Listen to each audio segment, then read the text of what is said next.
হলে ভিতরে পানি ঢুকলে আপনারও শরীর সমাধি হবে। তলা দিয়ে যখন পানি ঢুকবে, জাহাজ ঢুকলে আপনিও মরবেন। এজন্য নিজে মরার আগে ওই পাগলগুলোর নিচতলায় যে থামাতে হবে, চিল্লায় বলেন ঠিক কি না।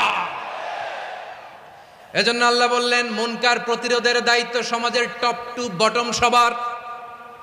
পুরো আম্মার দায়িত্ব, সরকার প্রধানের দায়িত্ব, প্রতিটি ফ্যামিলির প্রধান বাবার দায়িত্ব, বিশ্বনবী বললেন প্রতিটি সচেতন মুসলিমের দায়িত্ব।